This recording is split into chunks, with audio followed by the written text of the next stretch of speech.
सर्वाधार मंगलमय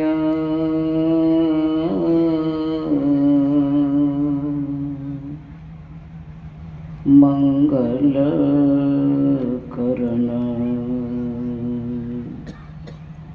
विनवा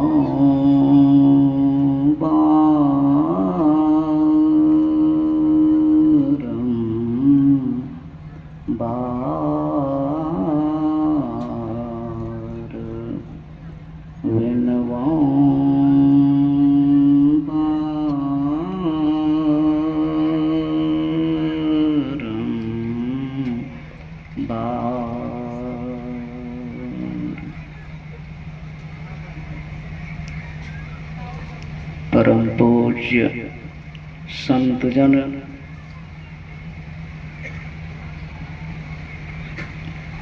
समादरणीय और आवाज बड़ा सत्संग स्नेही सज्जनों,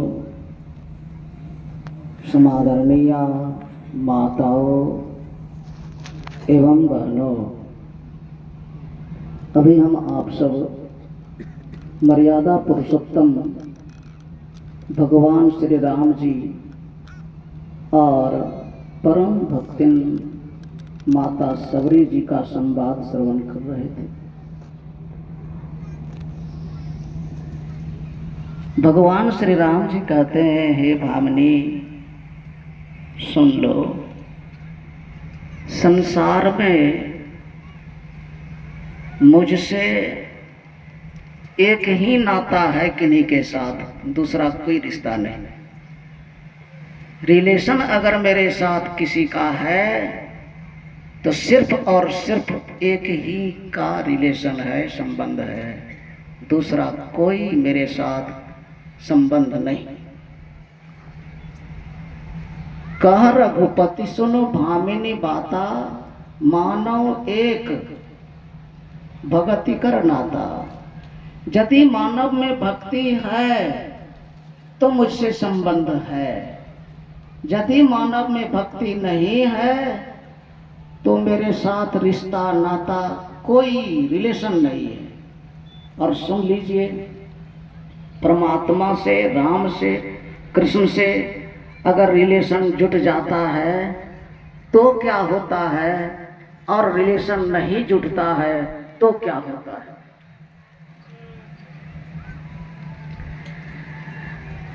श्रीमद् महाभारत का प्रसंग अब याद करें।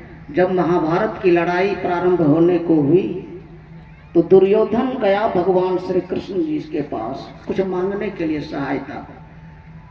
और दुर्योधन को जब देखा कि मेरे कन्हैया के पास मांगने आया है तो अर्जुन भी गए मांगने। दुर्योधन पहले गया।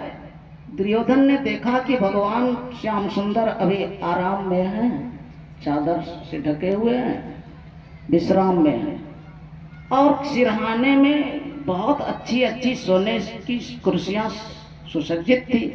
दुर्योधन बैठ जाता है सिरहाने में कुर्सी पर और सोचता है कभी न कभी तो जगेंगे ना, तब हम बात करेंगे।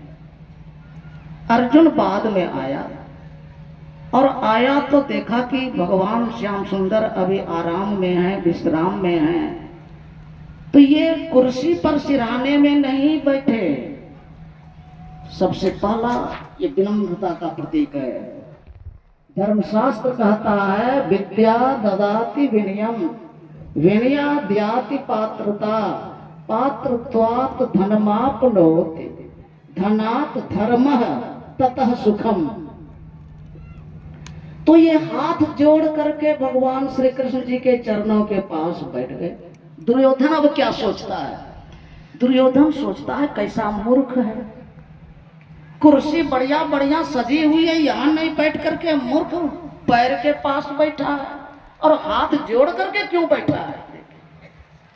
भगवान कभी सोते नहीं है, वो हर वक्त जग करके अपने भक्त का संरक्षण करते हैं, सुव्यवस्था में भक्तों को रखते हैं, हर संकट से हर वक्त बचाते हैं। इतनी बात दुर्योधन के मन में चल ही रही थी। ये भगवान कृष्ण जी ने अपनी चदरिया चेहरे से हटाई, नजर पड़ गई पैर के पास अर्जुन पर। भगवान की नजर पैर के पास पहले जाती है, आपकी भी नजर कि माथे के इधर जब आप लेटे रहते हैं, किन्हीं की भी नजर पहले चरण के पास जाती है। तो अर्जुन पर पहले नजर पड़ी। भगवान श्याम सुंदर कहते हैं, पार्थ क्या समाचार है, कैसे आना हुआ? अर्जुन क्या बोलता, टपक करके पहले दुर्योधन बोल गया कि मैं भी आया हूँ। कहो आप भी आए हैं, अच्छा कहिए क्या हाल चाल है जो है। कहा आपको तो पता ही है हम दोनों के बीच अब लड़ाई होनी ही है, तो मैं आपसे सहायता मांगने आया हूँ।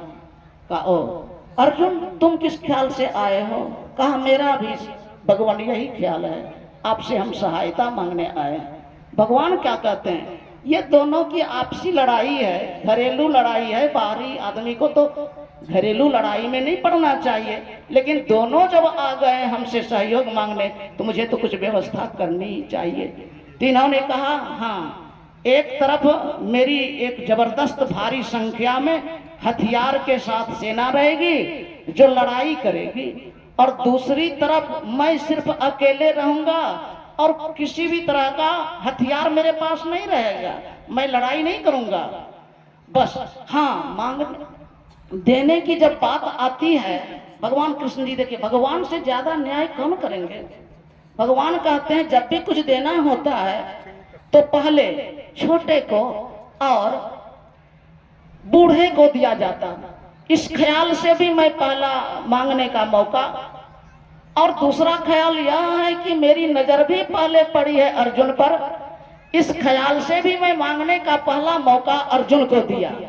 जैसे ही अर्जुन का नाम भगवान श्री कृष्ण जी लिए, चरण के पास तो थे ही, चरण को भगवान के चरणों को लपक करके पकड़ लेता अर्जुन। कहते भगवान मैं आपको लिया। इधर ही सोच ही रहा था कि अगर पहले हमको दे मांगने, दुर्योधन यही चाह रहा था, अगर हमको पहले भगवान मांगने के लिए मौका दें तो मैं इनको नहीं मांगूंगा, मैं तो इनकी सेना चाहूंगा। सोच लीजिए, भगवान के दरबार में जो जैसा सोच करके आते सोचते, भगवान उसी तरह की मनोकामना पूरी करते। और अर्जुन भी यही सोच रहे थे, कहीं श्याम सुंदर पहले अर्जुन ये दुर्योधन को मांगने का मौका दे दिए, अगर कहीं दुर्योधन ने भगवान को मांग लिया तो मेरा जीवन बेकार हो जाता। भगवान अंतर्यामी सबके दिल की बात जानते हैं, अभी भी जानते हैं। वो प्रभु हमारे आपके भी पास हैं, अंतर्यामी वो हमेशा है। तो दुर्योधन का जैसे भगवान कृष्ण जी ने कहा अर्जुन ने लपक करके चरणों को पकड़ लिया। कहा अच्छा हुआ, हाँ जाइए उधर ही, मुझे सेना दे दीजिए। सेना लेकर के दुर्योधन चला आया। भगवान कृष्ण जी अर्जुन से कहते हैं, अर्जुन बताओ तूने कितनी ये भूल कर दी, मुझे लेकर के क्या हुआ? यहाँ लड़ाई करने की बात है, सेना क्यों नहीं मांग ली जो मुझे मांग लिया?